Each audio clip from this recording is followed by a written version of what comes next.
Going on, everyone? Preston Stewart and Sayer Payne, joined today by David Bellavia. David is the Medal of Honor recipient from the Iraq War Battle of Fallujah back in 2004, author of the book House to House and of the book that comes out today that we're recording November 8th, Remember the Ramrods. So, David, thanks so much for taking the time.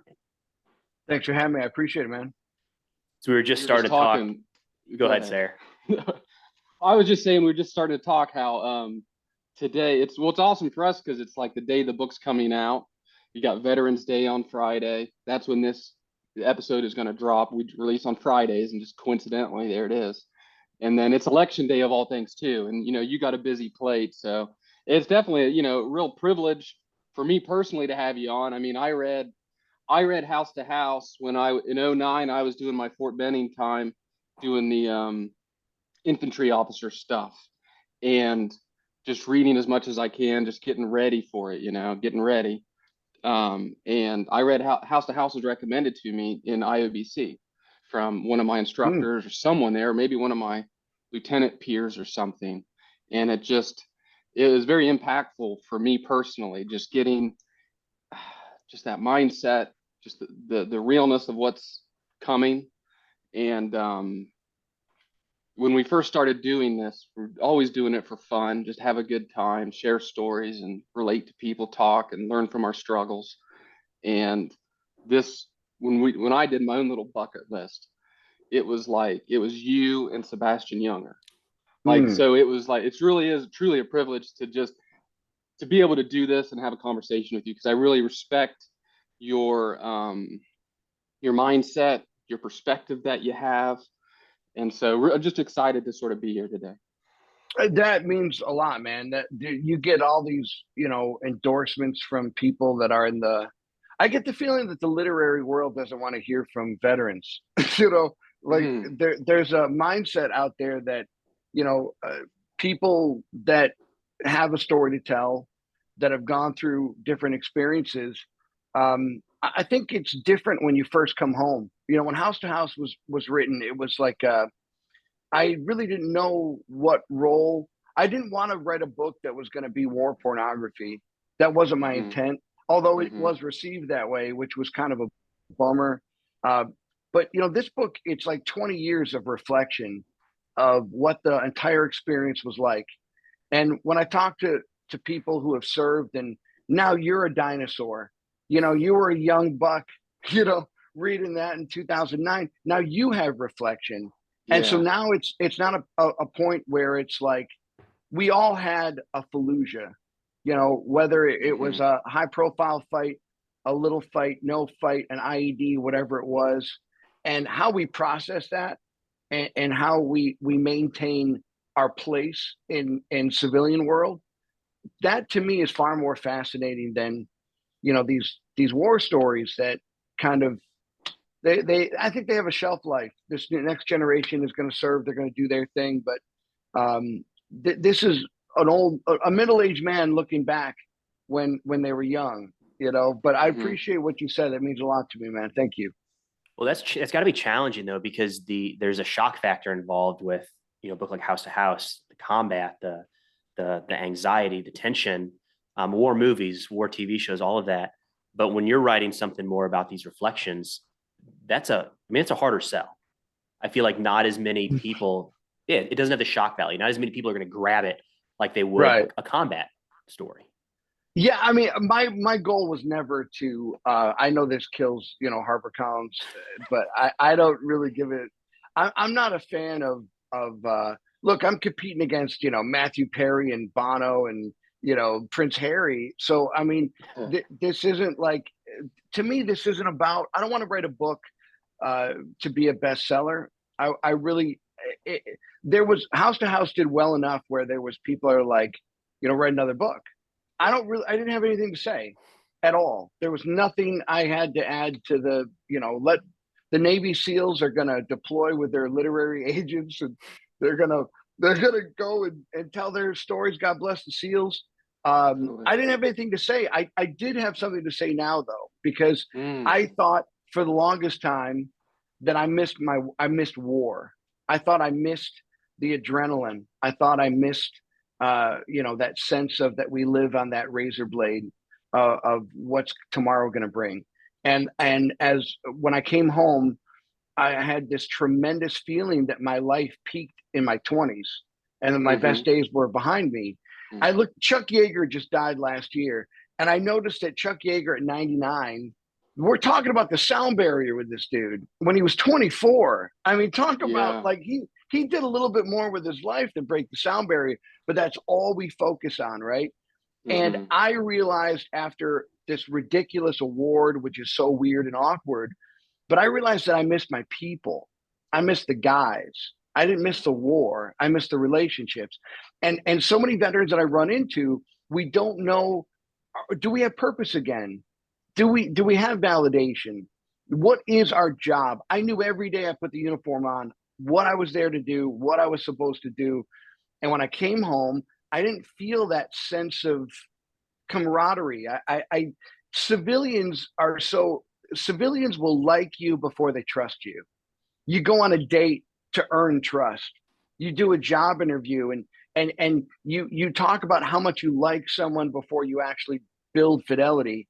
And in the military, I mean, hell, it's been 20 years. I still don't like half of these guys, but I trust them. I trust them with my life, and I did, and they proved that trust was the best investment I ever made in my life. So everything's backwards for the veteran, where we trust before we like, and then you come home and you expect those relationships to be as worthy of your trust as they were in uniform, and you get disappointed, and that disappointment breeds, an apathy, an animosity. And I start the book about how I really felt an inferiority complex. I thought I was better than civilians. I couldn't believe that I'd meet, young 20-year-old guys when I was serving, and I'd think, what, do you have a lisp? Do you stutter? Do you have a limp? Why the hell aren't you over there? Why aren't you doing what everyone else that I know is doing? And I think once you start to kind of realize that everyone has their walk, everyone has it took 20 years for me to learn the lessons that some of my officers knew in 6 months. Some of my senior NCOs knew in 8 months. It took me 20 years to grasp the mission, my purpose, and what I'm here on this earth to do. And that's why I felt like I had to put in a book. Well, 20 years sounds like a long time, but to be fair, I think a lot of people never actually grasp that.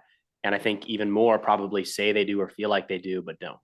I'm in the reserve now. So because of what you're describing right now, I got off active and expected that same relationship, same dynamic, and it wasn't there, and kind of went downhill fast. And one of the ways I tried to beat that back was putting one foot back in the National Guard and now the reserve. So there's still a little bit of a touch point with those folks. But yeah, I before I stepped back in, I was convincing myself all sorts of different ways. This is my purpose. This is what I'm here for. This is what I'm meant to do. And looking back, none of it was true. I was just trying to convince myself that's what it was. Right. Right. Exactly. Yeah. No, it's true. And by the way, we're pretty adept at doing that. And just the other, I don't think I was able to communicate love to my peer group when I was that age. It was very difficult to just share how you feel about someone. You would just act. My devotion and my love for you as a soldier or a subordinate or a leader was, I'm going to go out there and perform in the field. I'm going to make sure that, in garrison, I'm doing what I'm supposed to be doing. And when you hit middle age, I think you start to, it's just a life cycle that you're just like, I don't know if I'm going to see you again. We've got guys that are, through addiction or suicide or you name it. I don't care anymore about, your sensitivities. I love you and I care about you and I don't want to lose you. And it took a very long time for me to understand that, I never wanted to be, when I came home from the war and you're nominated for the Medal of Honor or you get attention, there's this secondary profession that becomes like professional veteran. where you have to low crawl to the copy machine, that you put your DD-214 on your car, that, you're given a phone number and you're like, 5679er, you know what I mean? Like, you want everyone to identify you as a veteran. And I saw those guys and they were like cautionary tales to me of like, let it go, that don't hold on to that. And I now kind of feel like that path has been chosen, because, a recipient, you're a recipient. That's what you are now. And so I figured, well, hell, if I'm going to do that, I don't know what recipients are supposed to do. Do I sell Raytheon? Do I, run around or do I take the group of guys that I served with and we do this together again? Because we went through the fight together. Let's go through life together. And so I embraced this new title as, I'm still your NCO.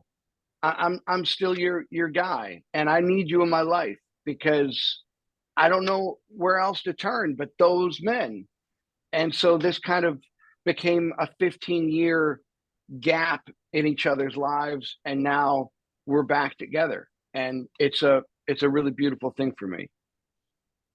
And it's like, part of it, what it sounds like is, sounds like to me, the love has always been there, but shown in different ways.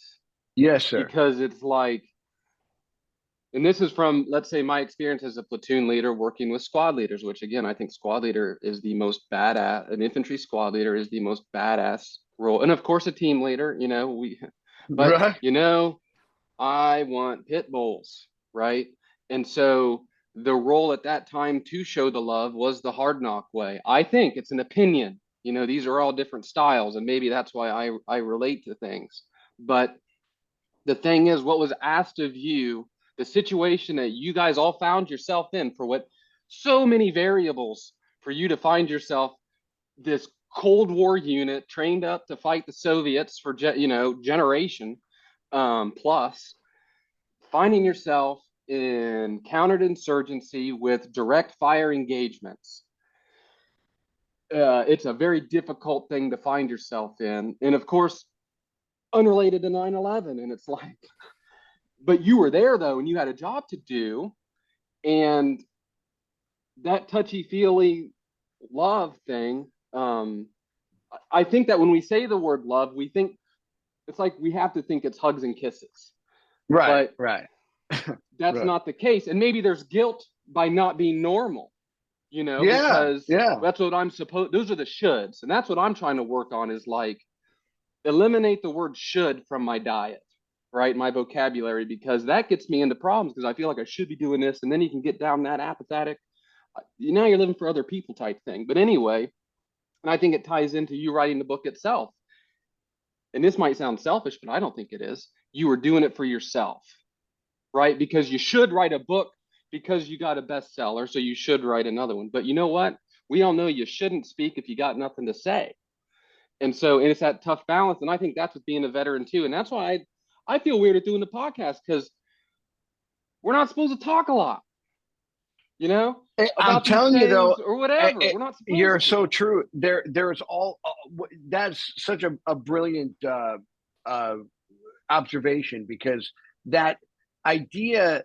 So what happens when you don't talk is that void gets filled by someone who is doing it for, I don't want to tell you a story, because I don't really give a shit about what you think about anything. Because I could point to a National Guard unit that has done things that no one would possibly believe in the war on terror. I could show you a Navy SEAL team that, man, they have like 5 bestsellers, but I mean, what have you done, right? You've never shot your rifle in anger. It doesn't mean anything. I got water purification specialists that are dropping targets. Leanne Hester is the first female Silver Star recipient. She piled up 3 with a 40 millimeter. I mean, you can't, this is not the war that you can look at an MOS or a unit and be like, oh, you are elite, or you're this. It's an asymmetrical 360 battlefield. But in doing so, what it did was while the Vietnam generation was all drafted and that entire generation was forced into it, it took military people after 9/11 and made you think, hey, you might be making omelets, buddy, but you're going to have to understand crater analysis. You're an MP, but you're going to be kicking down doors. And I've spent so much time hating tankers and, engineers, and these guys are just a bunch of turds with their prescription army glasses, and they're working on their resume while we're in garrison. Like, what are you doing? And now I look at a battle like Fallujah, Najaf, or Mosul, or any of the other fights, and you're like, I don't think I'm alive without tankers. I don't think I'm here without engineers, and even Marines.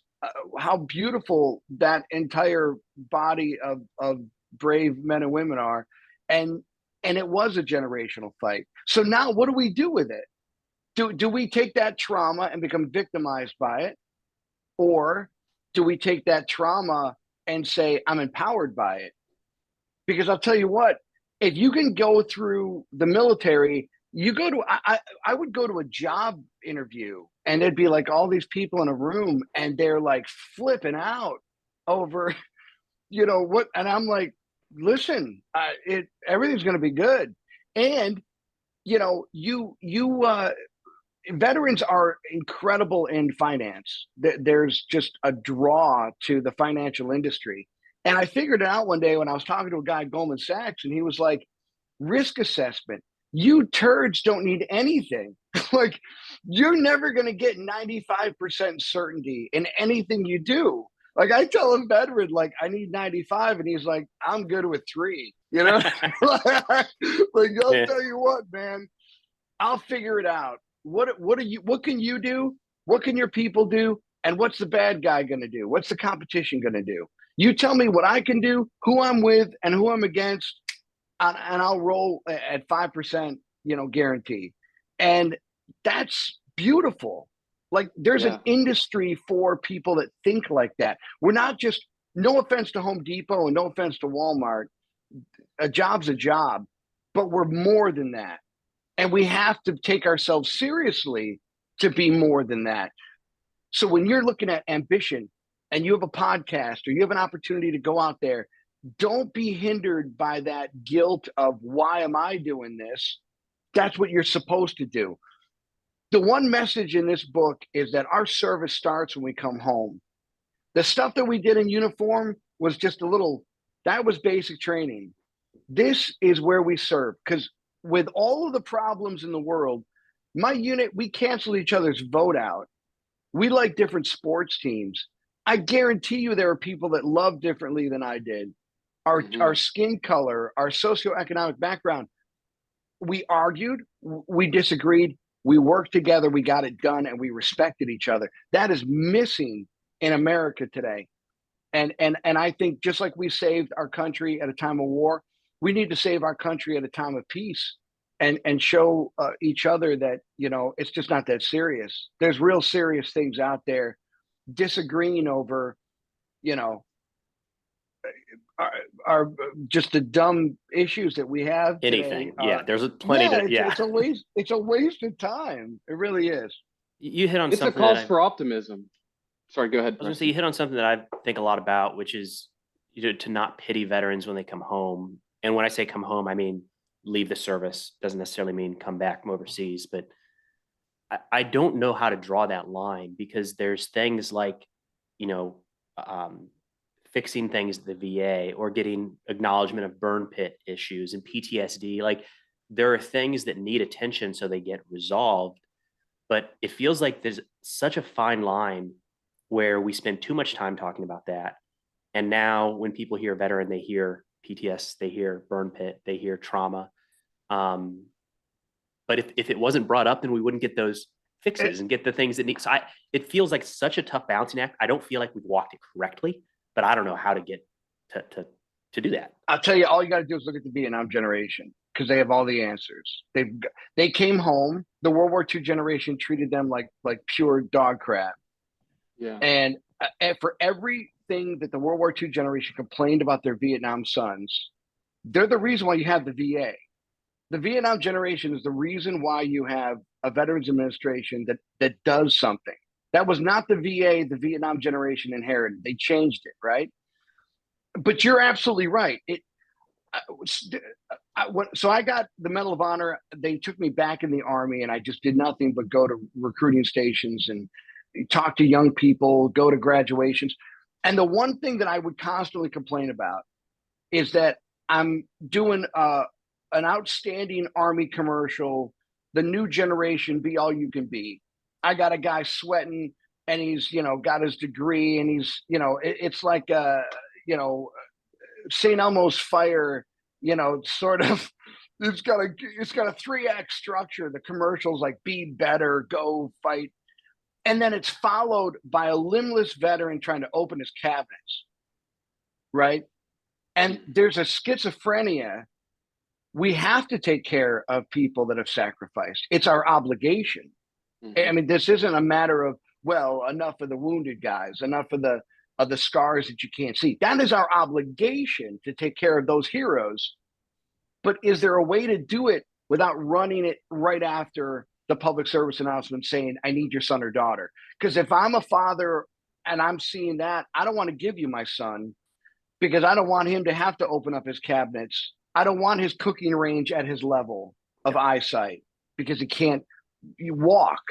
So you're absolutely right. There is that line. I think the Vietnam generation did it about as good as you can do it, which is you can focus on both things. Look, the burn pits, if it's not acknowledged, it's ignored, right? And so how many clusters of cancers, how many guys with brain tumors are you willing to accept as being, wow, you're really unlucky?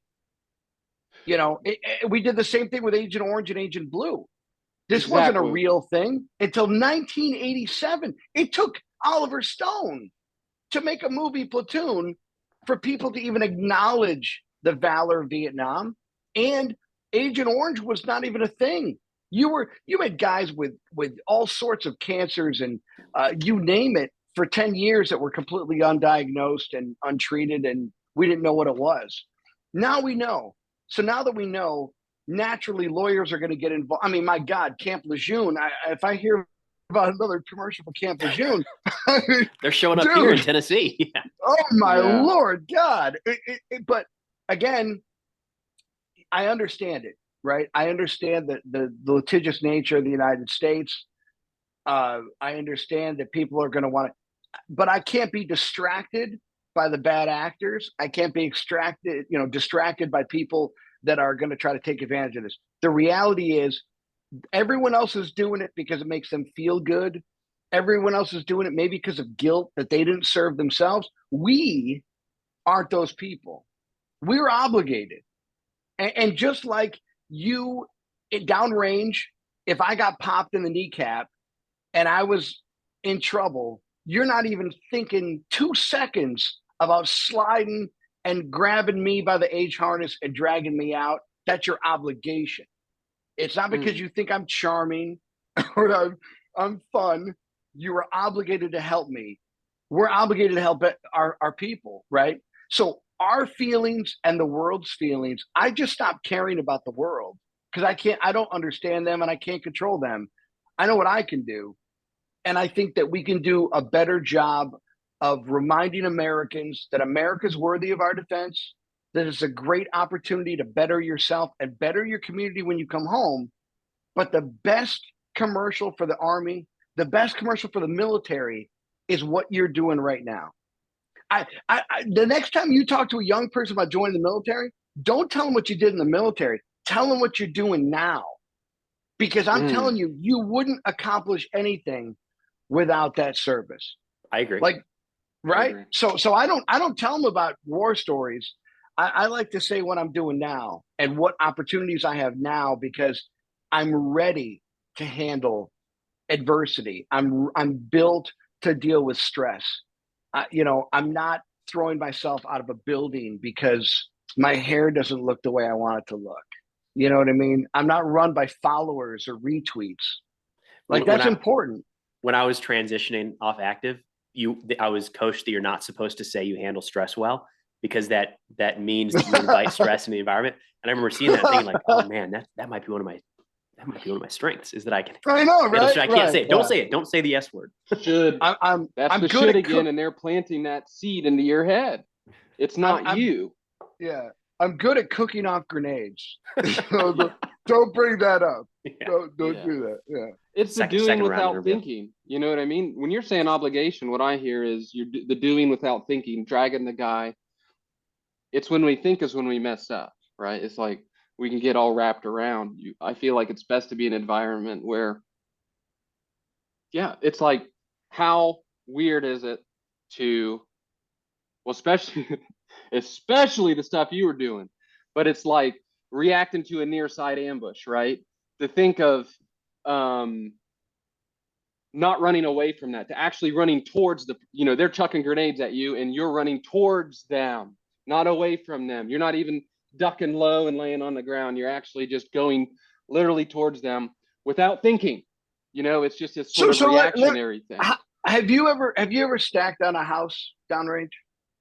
We did not stack. No. Did you have contact? Yes. It was the IED fields of southern Afghanistan. So it was just a weird. Okay.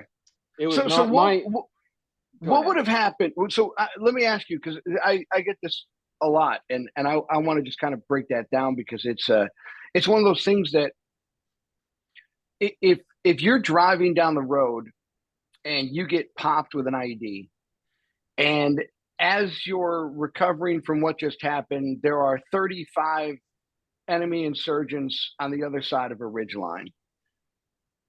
That decision is not something that you have any control over, right? And one of the things that I think you see a lot is that there were a lot of people that stacked on doors and there was nothing in them. Mm-hmm. And I like to point out that the willingness to do that is far more impressive than the result, which you have no control over. And so, right? I mean, so it's like, you donated blood that saved someone's life. Let's give credit to the person that got the donor match, because, well, how many other donor matches would there be if people actually did that? You know what I'm saying? So my whole thing is that I never gave a rat's ass about someone's physical ability, their mental, all of it makes for a very good soldier, the ability to think and make decisions. But it was the willingness to be there. I felt like Thor if I had 4 guys with me. And that feeling goes away when you're a civilian and someone acts like a fool in a Starbucks line and you're like, hey, bud. And you're like, oh, shit, I don't have 11 guys with me. You know what I mean? It does kind of change your disposition a little bit. But my whole takeaway was that the willingness to be there is the most important part of that scenario, because if the roles were reversed and I'm talking to you and there was something crazy that happened to you, the reaction, the honorable reaction should not be, this is a time for everyone to genuflect for my bad luck, or this is the time to genuflect for decisions that were made. The time to genuflect is November 11th for the living and May for the dead, for the fallen, right? Those are the 2 holidays that we look at and say, look, Applebee's acknowledges it. I'm going to acknowledge it. You were willing to die for me. And there is not a dental plan, there is not a college debt in this world that would make me want to do anything to better myself, to give my life for that. There has to be something greater than that. And so I look at service as something that is, that decision to go and do is exactly what we should be constantly beating that drum. There are people that have done crazy things and great things, and let's put attention on them, because maybe it makes us feel better about not talking about our own service. Maybe you could take one guy in the generation and say, look at that guy, look at how cool he is. And in retrospect, what you're really saying is, I don't want to talk about my time because I don't feel, I have things I got to work out. And every time it happens to me, I'm over there saying, hey, the one part of combat that I never expected to be there, train, you get your mental thing squared away, psychologically be ready, spiritually be ready. I never anticipated luck having a factor. And when you realize how lucky we are, our buddies drove down a road, took a left, and they were gone. Yep. Why wasn't that you?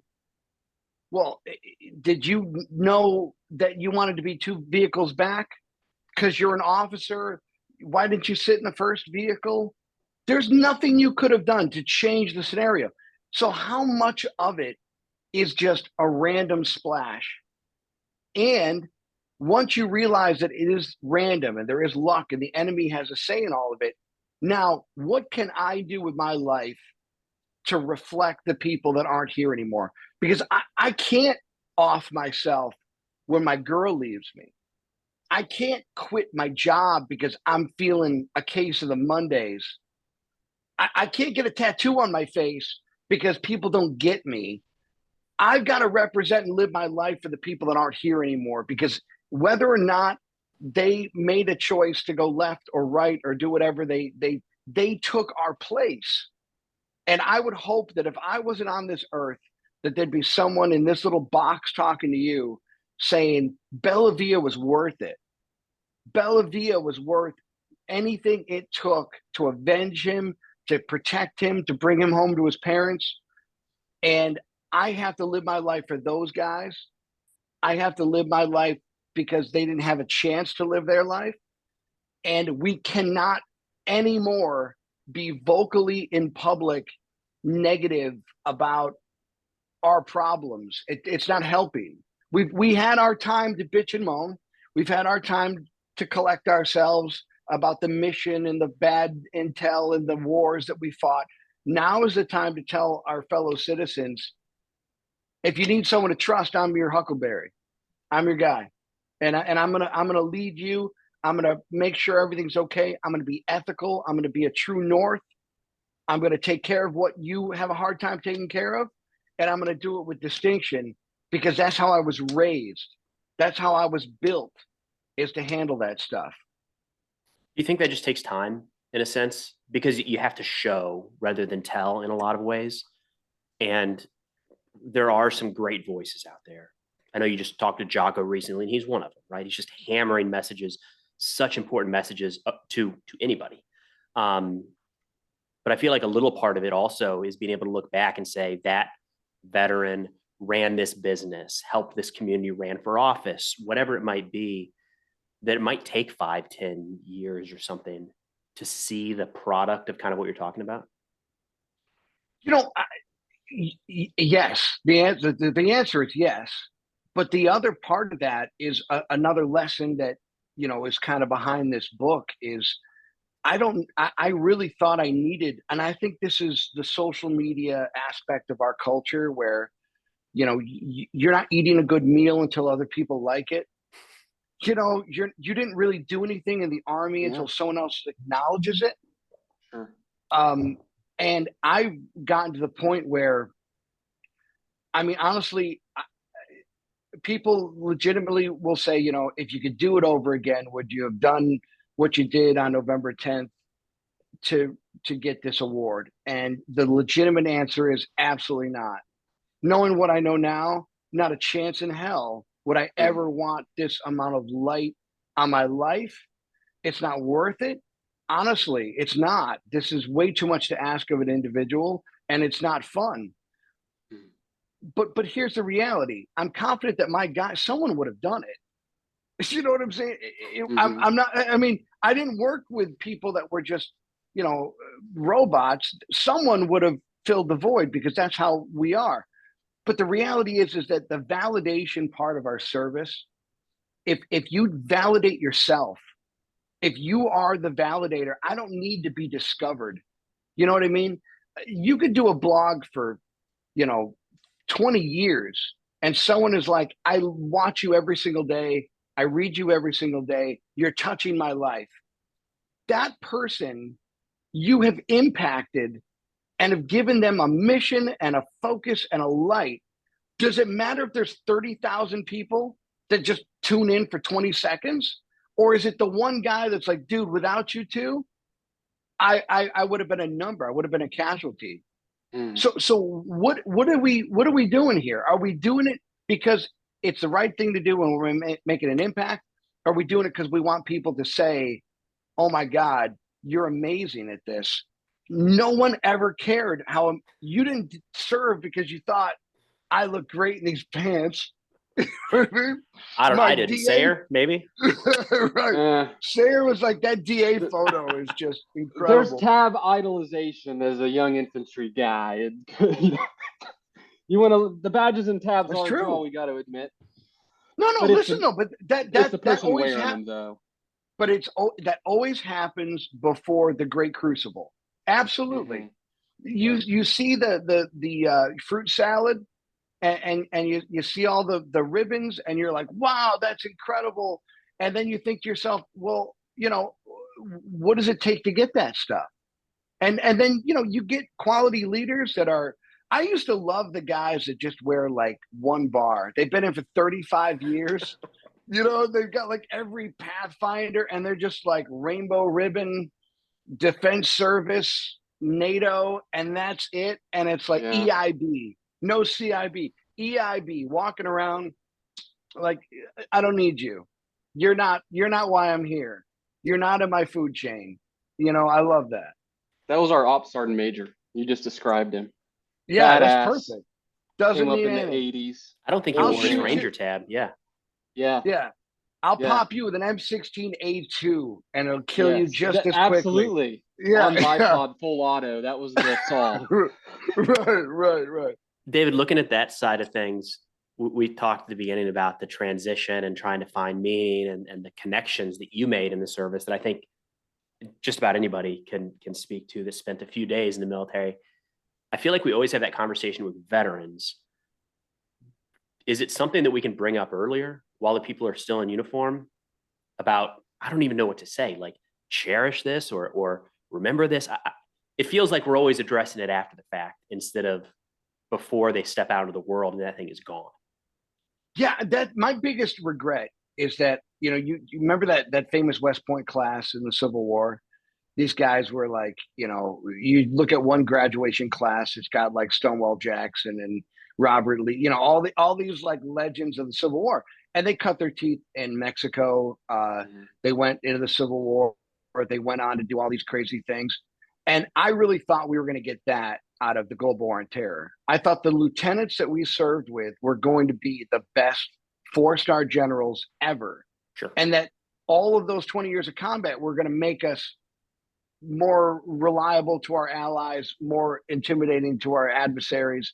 And one of the big disappointments are that we're hemorrhaging that major rank. We're hemorrhaging that sergeant first class rank where they're just like, it ain't worth it. I don't want to do this anymore. And that's trouble. And so I think the most important thing for young soldiers is to learn their legacy, their unit history, because once you realize what piece you play in that unit and that history, it starts to kind of put a little bit more of, you got to learn your team and you got to know who you're with and what that legacy means. Legacy is what old men talk about when they're dying. We don't talk about legacy. And every time someone's talking about their legacy, I'm like, oh shit, like did the results come back? Yeah. Like something's bad here. But we need to do more of that because we do have a legacy individually as a unit. We have it as individuals. And honestly, when I see a kid, and now we're at the age where I'm meeting the children of people we served with, and it's the craziest experience. And I'm like, why are you doing this? Because it's the family business. Oh, that's cool. Dad did it, mom did it, whatever.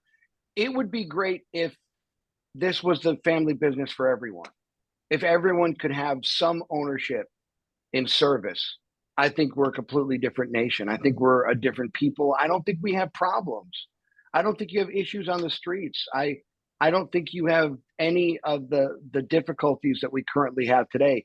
And being a part of a team is really one of the greatest things. I think at the end of our life, what are you going to say was the moment that you felt the meaning of why you're here? Some people say it's parents, being a father. being, married, having a great job, owning a home. None of that ranks up next to being a part of something with a flag on my shoulder and a bunch of guys, that can't get their sideburns even. Like we help change the world. And every unit in our military can say the exact same thing. We're the greatest force of good the world has ever seen. Why can't we talk like that? Right? Now I agree with all of that, right? Like, especially, because I'm a dad too, and that goes back to what Preston you were saying about the people in the service. Do you tell them that now while they're in it versus reflection later? I think that's just like parents, because before you know it, they're old and they're gone, and you have all these sort of regrets to the shoulda, couldas while they were growing up, while you're in the middle of it, but you're sort of underwater in the middle of it at the same time. You don't have situational awareness, because you're just trying to sort of stay afloat. But I just got distracted with my thought. No, oh, what I was gonna say was, how do you balance that? Because yeah, personally, platoon leader, we had 21 total people because we were Delta Company. I had 20 guys. And I think that, yeah, that 1 year impact gets multiplied, right? Because you got 20 people. I only have 3 children, but then they all have children. And I would hope positive impact, and I'd love to see them doing whatever they are doing with their lives and sort of watch them. And it's a multiple. I agree with that, from that experience that comes with the highs of highs, but the trade-off is the lows of lows.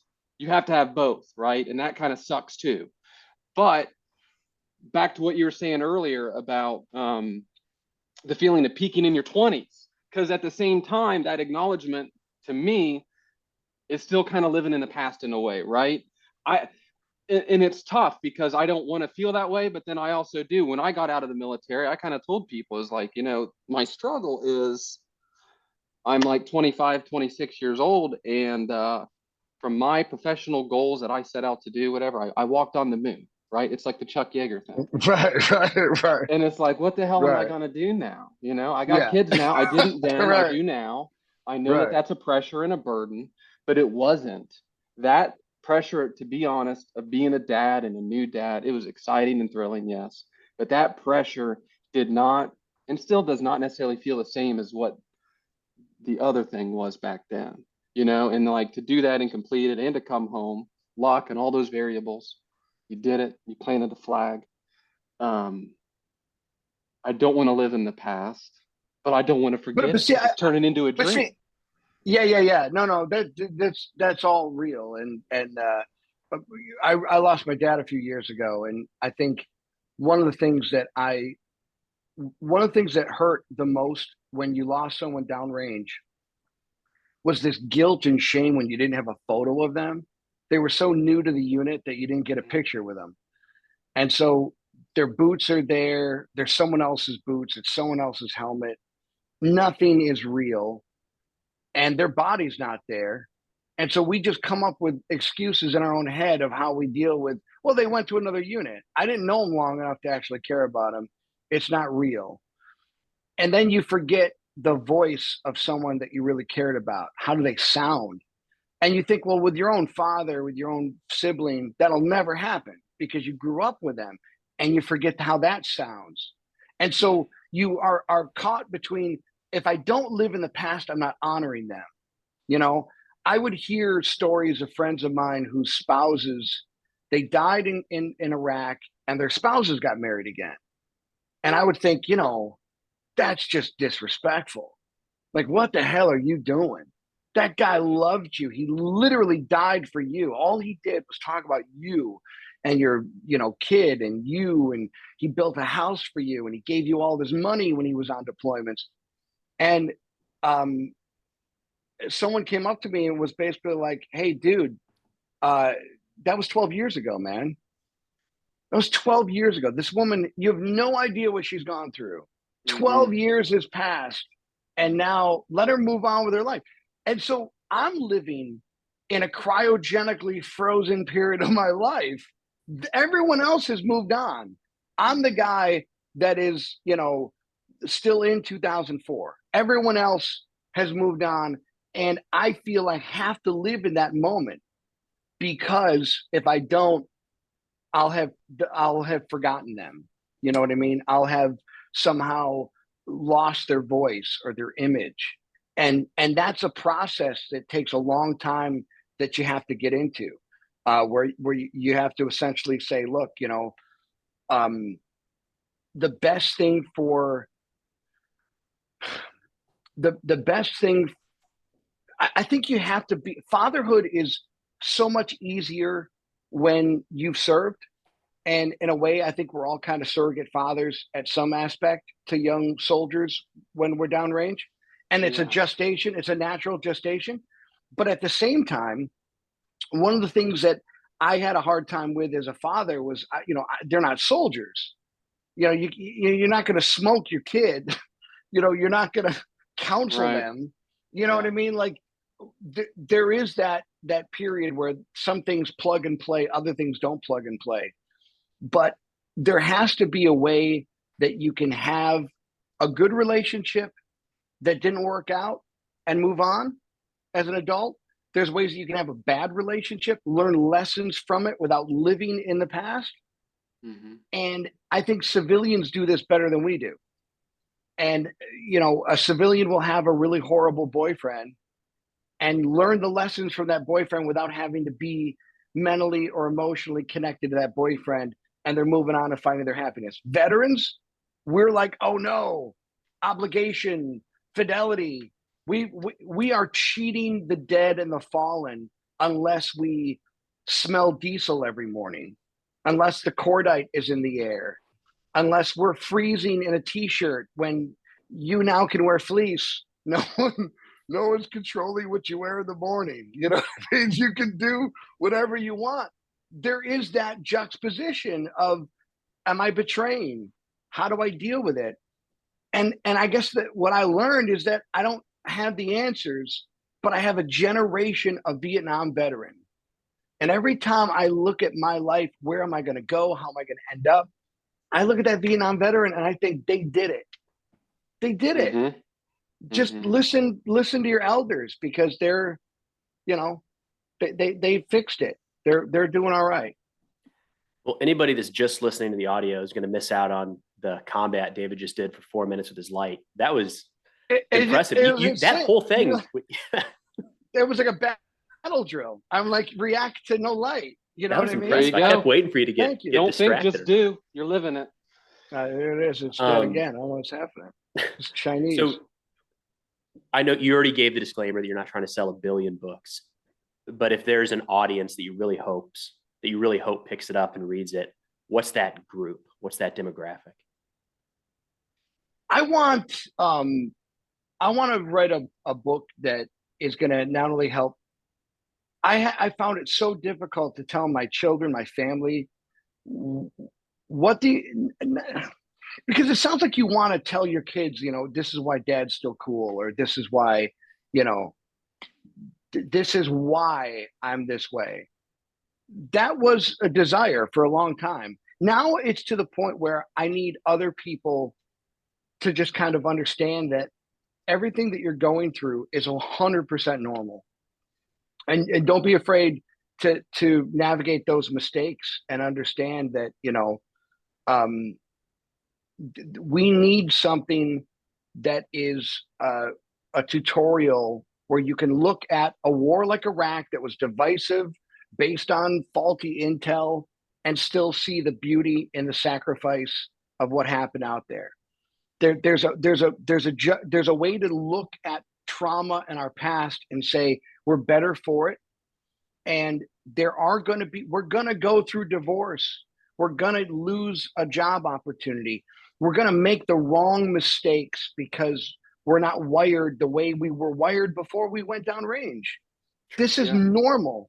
This is exactly. So guess what? Get your life together. Rely on the people that got you through it before. But some people need a kick in their ass too, though, right? I mean, I'll answer the 2 a.m. phone call 3 times, 3 times. And the 4th time, I'm not only going to not answer it, but I'm going to show up at your house and I'm going to choke you. because sure. there's tough love that needs to be out there too. Yeah. Remember who you are. You are, I would never have, if we got ready to go into an objective and a guy killed himself before he went to the objective, I don't think I would even talk about his name aloud. If you took yourself out when I needed you, I don't even, that's not how I want, I would, I don't know. I don't even know what to say to that. Yeah. But you're going to do that when you come home? Why? Why? Because mom and dad, well, why now? Why are you going to do it now? All you have to do, I'll remember my role if you remember your role. And remember that we have an oath and an agreement. And if I'm going to be expected to answer the phone at 2 a.m., I need you to follow instruction like you were an E4 again. Because if not, it doesn't work. I can't be the squad leader if you're not going to be the soldier, sure. But it's like remembering your role. I think that is the challenge, right? What is my role today? Because you felt so relevant and needed and people relied and trusted. Go back to the trust, right? How we just jump in naked with the trust. Right. We don't give a damn. It's just, especially, when I entered the financial services when I first got out, and people have the titles and the rank per se and the time in service and immediate trust. That kind of probably bit me in the ass a little bit because that's how the military was in a way. Because you know what? If you're a battalion commander, you may not like that battalion commander, but you can trust there's a reason he got that job. Right. In a lot of those roles. And it's not perfect, right? It's not like sometimes there are screw ups that get positions of responsibility that they shouldn't. But by and large, there's a meritocracy sort of component to it where those badges and tabs do mean something and they can be motivating and inspiring as long as they're walking the walk. But then it is, in that role, where you fit, right? It's literally MTO.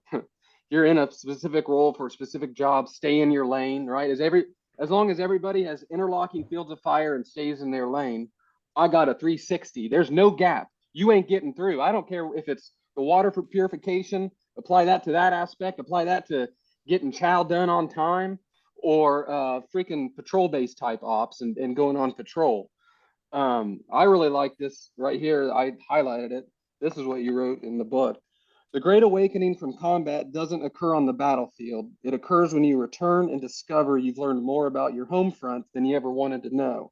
I thought that as Iraq transformed me, the rest of the world would change with me. That was either hubris or naivety, maybe both. The world has spun on in my absence. And I just think that is just very well put and well said. Well, thank you. It just does. It keeps moving, and you either keep up or. Yeah, that's the way it is. No, I appreciate that. That's a hard truth. When I was a kid and I missed school, I was always shocked that everyone had fun in my absence. They all went to lunch. They went to gym class. I was like, what's the deal here, man? I was just watching soap operas with a sore throat, and yet everything moved on. There's a realization that's a part of it, and again, I don't, none of it is worth, civilians might think, oh my God, how you went without a shower, you went without chow, or, you missed out on all these things, or, maybe you had someone back home that wasn't, being good to you, took your money or your car or your heart, whatever it was. All of those things are the scar tissue that make you able to adapt and push on. And so we're at the age now where we have to use it. The first 5-10 years, you might get away with just saying, I don't really know how this works. It's new to me. But now is the time where we have to say, wait a minute, I know things are different than your English literature degree from Caltech. I get it. But I'm going to use my experience, and I'm not going to be afraid to enter into a competition, a workforce. I'm not going to be afraid to take a challenge. I'm not going to be afraid to be great. I'm not going to be afraid to do that. The biggest mistake, I talk to a lot of young lieutenants all the time in Benning and ROTC. There's this new generation look, there's a lot of reasons to say they're chewed up, but they're really they're outstanding young people. They really are. And their biggest problem is they're afraid to make a mistake. And that is just the only kryptonite you can have in the military is you have got that. AAR cannot end with like, hey guys, you're pretty nifty out there. Keep working hard. That AAR needs to be like, you should walk out like a newborn colt with no equilibrium after the AAR. You should be like, oh my Lord, what just happened? That AR has got to be critical. You've got to be critical of mistakes because you don't want to repeat them, but you learn from them. And there's this mindset going into our military today that, you know, if I go left and I'm supposed to go right, what happens? Well, we change you and you go right instead of left. But if you're right, we're going to sustain it. And that's good enough to know that you made the right decision, right? But it's not good enough. So when they do something good, it's not good enough to reinforce why it was a good decision. And they're afraid to make the bad decision because they're afraid of the negativity, the overall cohort of people that will look at them as making a mistake. And it's twisted. And if there's one thing about young people in today's military that just drives me nuts, it's sustaining something you did well is not good enough. You got to have a meritorious service medal for finding a 10-point grid. Like, dude, it's what you're supposed to do. And you're so worried about taking a risk or a gamble that you're going to be criticized that you end up in a shell. That's the one thing we can fix with the younger people is just to remind them, you're going to screw up, embrace your screw up and learn from it. Don't be afraid. You know, go. This is life. Life is about messing up, man.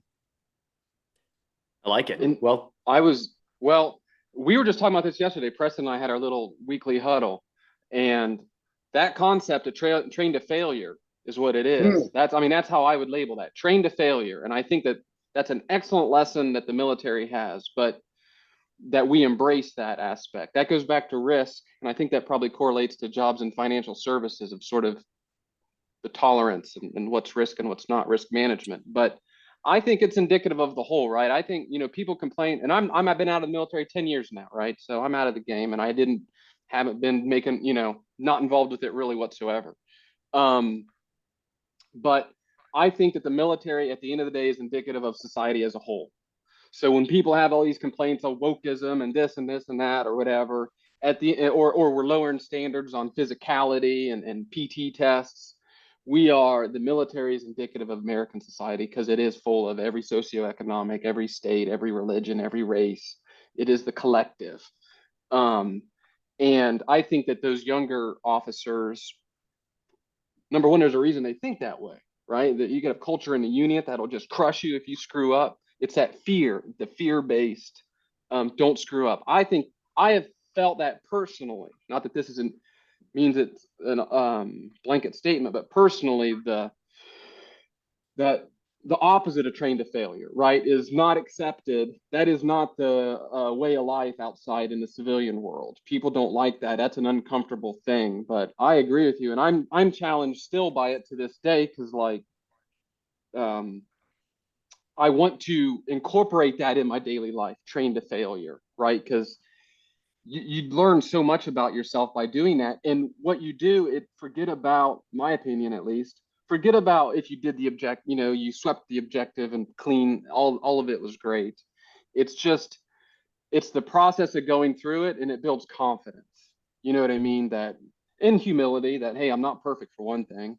In fact, I'm actually expected to mess up from time to time. When you have those AARs, the whole point of it is to let you know that you are bound to make mistakes. And that's why we're here doing this stuff. It's almost trying to get the mistakes out early and often and get them visible, because the more you do that, the more experience you gain, the better perspective you have. And then a lot of it, I think, out here for us veterans, for probably anybody, it's just a confidence game, like self-esteem, where you can do it. I think we look at cockiness in our culture. The quarterback has just got the swagger. The in the Air Force, these pilots look like jockeys. They're like 5'2" and little tight pants, and they walk around. But there's so much swagger to them. And you think, that always annoyed me, that you would like, who the hell do you think you are? But I thought about it, like, if I'm on a plane and I hit really bad turbulence, it's okay for the person next to me to white knuckle it and scream, "Oh dear Jesus." But if the pilot got on the intercom and was like, "Oh dear Jesus," it totally changes That's a like problem. you know what I mean? Totally. Like I Yeah. need there are certain jobs and positions in life that you need someone to say everything's okay. The ER doctor comes out and tells you things are going wrong in digestible ways, right? Mhm. Hey, things are pretty bad. It's touch and go. Guy died 20 minutes ago, but it's bad. Hey, look, he's really struggling. I need you to prepare yourself for some bad news. An hour later, guy's been dead. I know people need to take information in pieces, Mm. and that's a part of leadership. And I think our biggest problem with leadership, and the Army screws this up with our little field manuals, that there's find what leader you are and be that leader, like the reward leader. The reward leader is my kindergarten teacher. Like, everyone gets a pretzel if they, you know what I mean? You've got every single subordinate is going to take a different leadership style. You've got to know who your subordinates are. So I can't motivate you unless I know what drives you. I got to know where you're from. I got to know what kind of guy you are. What kind of relationship did you have with your parents? Are you the kid who gets bullied? Are you the guy that likes to work out?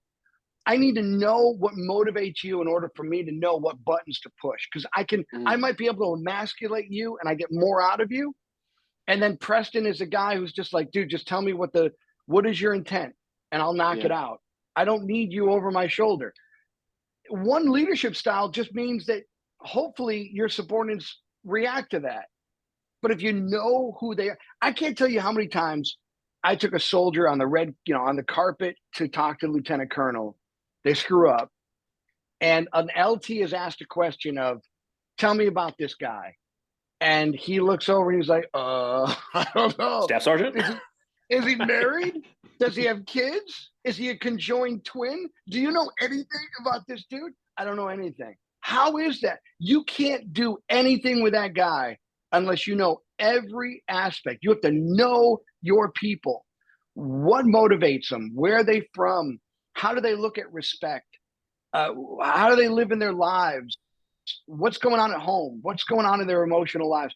And until you know that, you can't get anything out of people. And so, as much as subordinates suck, and it's easy to point at a generation and be like, well, mom and dad didn't love you.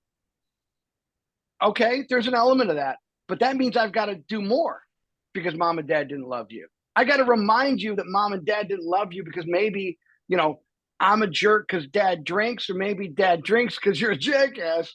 It could be one of two things, right? I got to know what motivates you, why you're wired the way you are. I'm not trying to deconstruct you. I'm not trying to break you. I'm trying to remind you why you're needed, right? And one of the things I found out early is that nobody likes to be like Grenadier number 2. It's like being the guy with the red shirt and Star Trek that shows up with Kirk. Like, you're done, dude. You know what I mean? Like, no one knows your name. You're just a nameless guy zapping onto a planet. Like, you're done. You're through. Everyone has to be a specialist at something. They've got to have a subject matter expertise. And if you can find a purpose for all of these guys, you're really good at this. I need you. Not only do I need you to know that you're known and good at this, I need you to train other people to be as good as you are. Now there's ownership in the team. Now you want to be better at it, right? You're a PT stud. You got an IQ of room temperature Celsius, like the dumbest dude on the planet, but he can do like 85 burpees and he can hang from his toes. Look, bud, you're all you can be, right? But I need you to work with the fat bodies. Yeah. I need you to take that because you're my PT stud. And I need you, whatever it is, empower people that there's greatness in them. They can always be better. But now I need you to share it, because the lesson I learned in this book is that a true leader can't be judged by what you accomplish. you're judged by what your subordinates accomplish. And for the longest time in the Army, I saw a young corporal come up and I'm like, I'm going to clip him. I'm going to Nancy Kerrigan him at the knees. You know what I mean? I don't want that guy taking my job. You know, I was a professional goaltender. You know what I mean? Like if you're coming through the lane, I'm taking you out. Those are the reason you can't go anywhere in life unless you're eclipsed. And it's the hardest thing for us to deal with as professionals, to be eclipsed. But that's why our Army is the greatest Army in the world, because every generation is better. And when you see a young kid in an organization and they're hard charging, that's your legacy. Your legacy is that young guy, girl, are they going to be better than you? And if they're not better than you, it's not their fault, it's your fault. It's your fault that you put your uniform in a spot that was shittier than when you got it. Like no one wants to be in an organization that in this rating cycle, you've made this group worse than it was before. Yeah, like, great. Absolutely. You're an addition by a subtraction. Like nobody wants to do that. So you embrace it. Say, hey, look, man, you're awesome. I'm going to make you better. And I don't care if you remember me, but I know I am now living through your success because you eclipsed me. And that's all I can do. You know, that's what we need to be as leaders. I like it. I think that's a good area to wrap up there. That's awesome. Awesome. David, the book here for everybody, remember the Ramrods. We'll put the link to the book as well as your website in the description.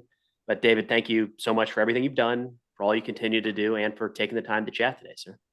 Hey, thank you guys for doing what you do and representing all of us. Not only are you super smart, you take it seriously, but I really think that this is more important than anything you'd ever do in uniform. It's showing people we can think, we can talk, we can articulate, and we can move you, and that's important. So thank you guys.